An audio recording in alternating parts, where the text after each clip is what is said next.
Mr. Secretary, ikaw pa. I always listen to you. Intindihin nyo lang sana po kung gaano kahirap ito kasi the people also trust. Sabi nyo nga, it's a trust issue. Yes, and the people trust us. So we cannot just say, ibabalik yung presyo. I heard you, Mr. Secretary. Hindi totoo, ibabalik yung flood control project. I heard you. Hindi totoo. Lahat ng hindi totoo, I heard you. But simply putting back that budget sends the wrong message. Wala ho tayong mahabang pag-usapan ngayon mga ka-reaction update PH. Panoorin ho natin, mag-reaction ho tayo dito kay Senator Alan Peter Cayetano kung paano niya ho gisahin etong si Vince Dizon dahil mga ka-update sobrang daming ghost project na hanggang ngayon wala ho itong ma-resolve. Wala hong masagot na tama si Vince Dizon mga ka-update, puro Bulacan lang ho yung minimension niya. Hindi niya ho matuntun lahat ng mga iniimbestigahan nila. Kaya mga update, kung bago lang ho kayo sa ating channel, isang like, isang share, isang subscribe lamang ho. Malaking tulong na ho yan. Rekta na ho tayo. Pakinggan na ho natin itong naging pahayag kung paano mag-isa itong si Vince Dizon. Kaya update, rekta na ho tayo. For example, if we said that there is 10 construction workers for every 1 million project, then that means there would be 100 construction workers for a 10 million project, or there would be 1,000 workers for a 100 million project, assuming my ratio is correct. And my numbers are very basic, so madali naman pong sundan yan, okay? So for every 100 million peso project, there will be 100 workers, 1,000 workers. So nung nagkaroon po tayo ng ghost projects na worth 100 million pesos, pwede kong i-argue na 1,000 construction workers ang nawalan ng trabaho dahil nga may ghost project. So let the record show that the Secretary answered yes kasi hindi naka-on yung mic. Yes. Tama po. Tama. So, during the ghost project era, for every 100 million pesos, and again, this is just a estimate, I'm saying 1,000 construction workers, hindi na nga nakapagtrabaho, ninakawan pa sila ng sweldo. 'Di ba? I mean, how bad is that? So that is the situation we have. And Mr. Secretary, how many ghost projects have you confirmed, and how many do you suspect are still out there? Whatever numbers you have that you can share with us.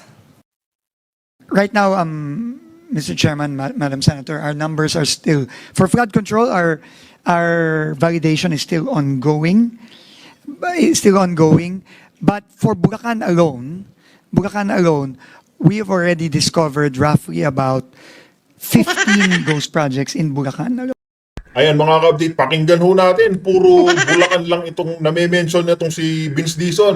Pero yung pinapa-imbestiga dyan ho mga ka-update, sa Ilocos Norte, wala ho siya, hindi niya ho masabi kung meron nga ba talaga dyan sa Ilocos Norte. Di ba? Si Senator, hindi po pala si Senator mga ka-update, si Manong Chavit, sinasabi niya na, dyan sa Ilocos Norte, maraming project dyan, maraming ghost flood project, flood control project, ba't hindi nila iniimbestigahan? Ba't puro Bulacan at puro Davao yung pinag-iinitan mo nila? Di ba? Halatado ho masyado itong si Mamang Vince Dizon na ito. Di ba? Are these the ghost projects that were roughly close to 100 million, like a little bit less, around that price? Or? Most of them po are within that range, between 100 to 140 using my million. guesstimate of 1,000 workers for every 100 million peso project times 15, that's 15,000 workers that never got a job and ninakaw pa yung sweldo nila. That is correct. Correct. Madam Okay. Chair. So that is our situation that you discovered. Kumbaga, nadiskubre mo na yan, wala ka namang kinalaman dyan, nadiskubre mo yan, at marami pa sigurong iba dahil we know that, and we know that you are investigating other regions, di ba? May mga narinig na rin tayong mga ibang probinsya. So we know that for a fact that that is ongoing. So, this is the next point I'm going to bring up.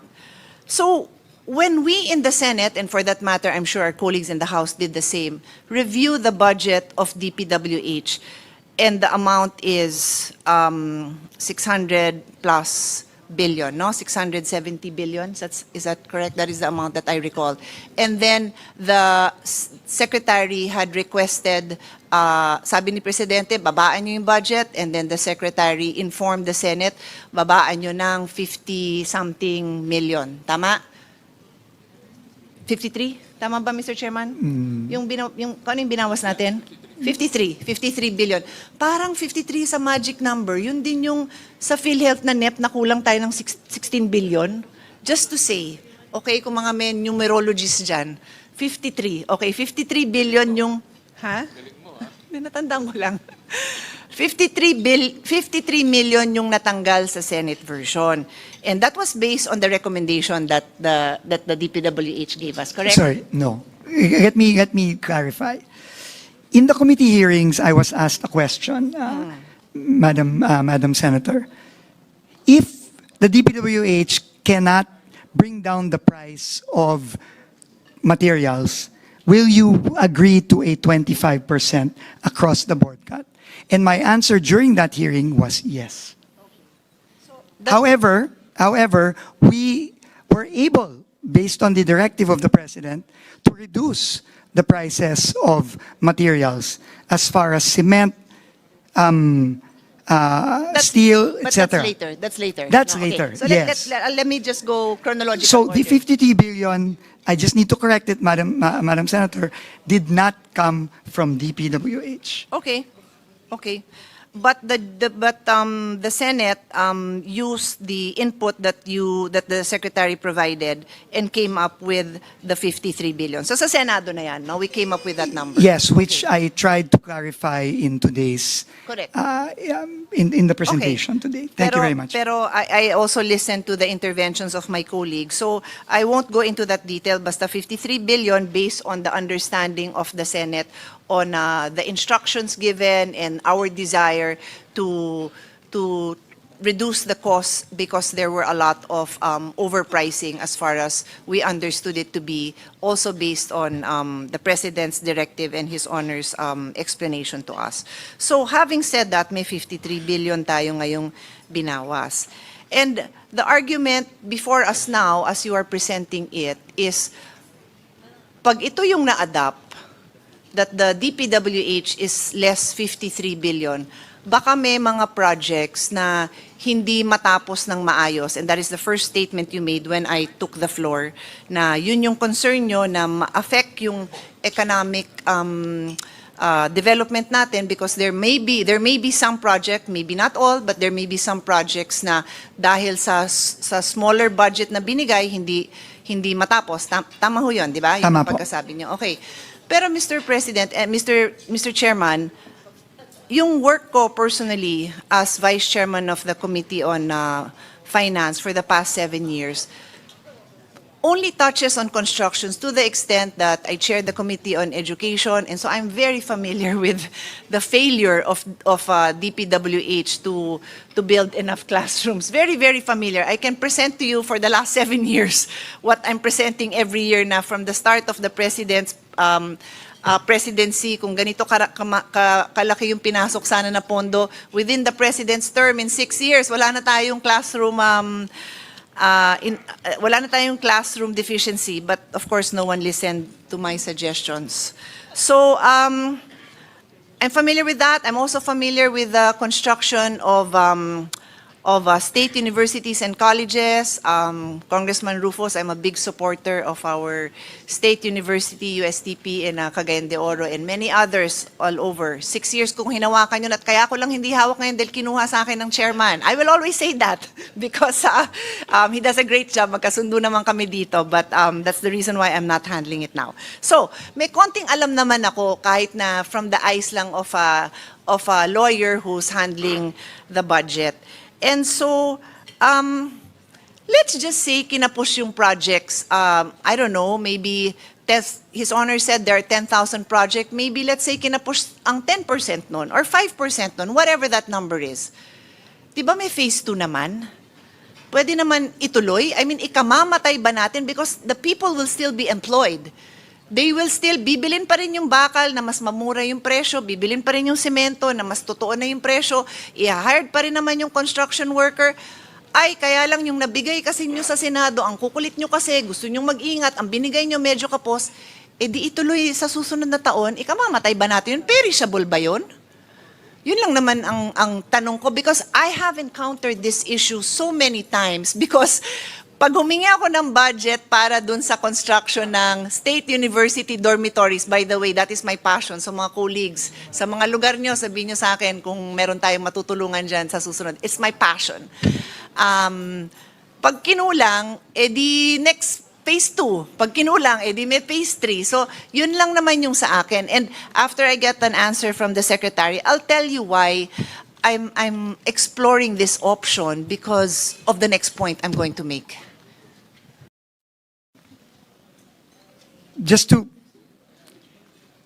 I think, simplify the answer to this question, Mr. Chairman, Madam Senator. I think the concern is, kapag po, halimbawa, no, yung proyektong pinakita natin kanina sa Region 4B, that was in Romblon, no, by the way, kung ganun po kalaki yung cut doon, no, 68 versus I think yung tama dapat na cut na 37% instead of 68. So kalahati. Wala pong magbibid doon sa proyektong yun. Wala magbibid. Kasi po, hindi po kaya, no? So, ang pwede pong gawin ng DPWH doon is igsian yung, imomodify po yung proyekto. Ibig sabihin, kung yan 10 kilometro dapat, pwedeng gawin ng DPWH, iigsian. No, yung proyekto nyo para lang maging implementable. Pero yan po ginagawa po yan, no? It's called modification, no? But yun nga, sayang nga po yung economic activity kasi obviously pagka yung 10 kilometro po ginawa na lang 5 kilometro o 3 kilometro, lesser economic activity po yun, mas maigsi yung trabaho, yung araw na pagtatrabahuan ng ating mga kababayan, etc. Mas konting simento, mas konting bakal, etc. So yun po ang real effect po ng isang proyektong tulad nung pinakita natin kanina. Pero tama po kayo, marami pong mga proyekto ng DPWH na hindi natatapos ng on time, no? Pero, ganun po ang immediate effect kung susundin po natin yung nasa Senate version. So, tama po kayo, we can live with it. We can, to be quite honest. But, that is the real effect. If a project is reduced from 41 million to 13 million, when the real price based on the new prices is a project of 30 million, then there will be an effect on the project itself. Yun na po, we're just informing the honorable members of the BICAM of that real effect.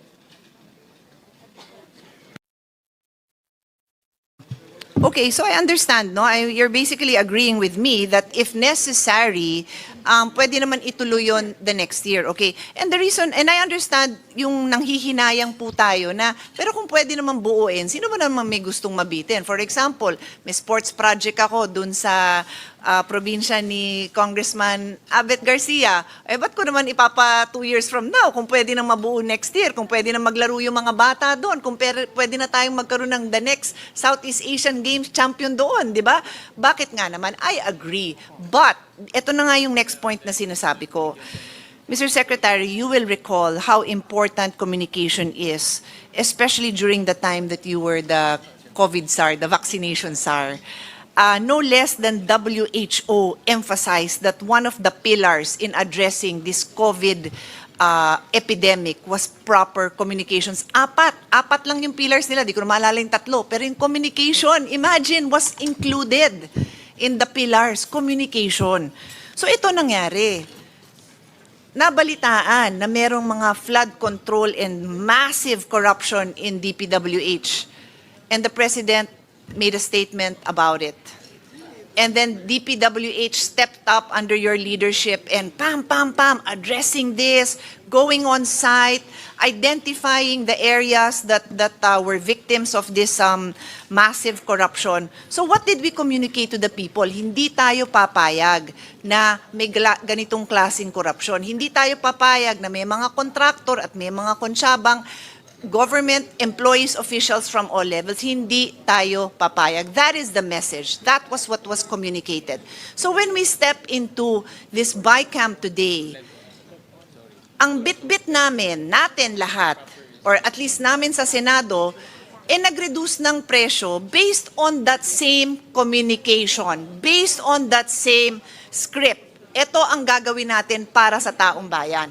We will show up, we will not allow this to happen. So when you come back now and tell us, nagbago na yung script, there's other reasons why hindi natin pwedeng babaan. Napakahirap kasi wala tayong enough time na i-communicate ng maayos sa taong bayan yan. Kahit ako, nahihirapan akong intindihin, sikmurahin because we made an across the board, across the what do you call that? An all of government, all of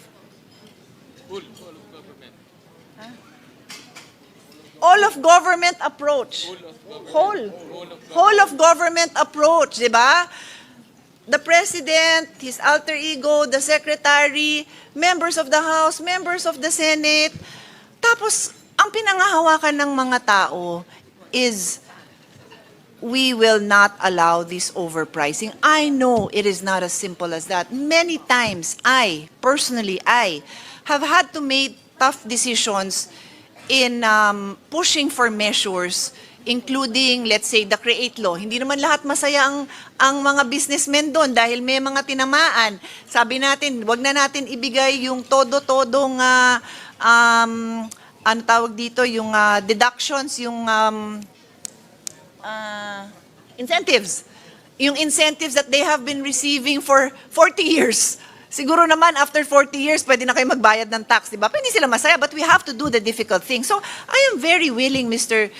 Chairman, to do the difficult job.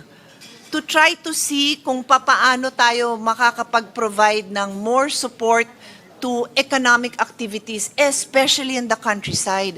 But it cannot be at the expense of people thinking that we are backtracking, thinking that ngayon, okay lang sa atin na ibalik yung presyong mataas. Kasi yun nga yung presyong dinatnan natin nung Okay lang yan mga ka-update na meron presyong matataas yung mga materialis na bagay. Ang kaso, mataas na yung mga presyo ng kung ano-ano dyan na ginagamit ho nila pero wala pala nagtatrabaho. Puro ghost project naman ho pala. Kaya sino ho ba'y nagdudusa? Tayo hong taong bayan, mga ordinaryong Pilipino, lalo na tuwing may bagyo. Sino ho'y nasasalanta? Tayo kasi mga bilyonaryong nagnanakaw ho dyan. Nagpapalaki lang ho o nagpapainit ng kanilang bayag sa kanilang mga bahay. Tayo hong ordinaryong Pilipino yung laging tinatamaan. Kaya tayo ho'y nakakaawa. Yung mga hinayubak na yan, mga kabit, mga wala hong hiya. Mga wala hong hiya. Kaya dapat mga kabit, malulong sa kulungan ng mga yan. Di ba?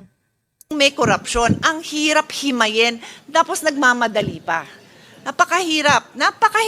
At hindi ko yata kayang gawin kasi nga, hindi yan yung kinommunicate natin sa mga tao. Kaya even though, and I think my colleagues will vouch for this, I'm always willing to listen. I'm always willing to listen to change my mind if I am presented with facts, with evidence that will require that I change my mind. That is our job. Hindi bagay dito yung sarado utak. So kailangan open tayo.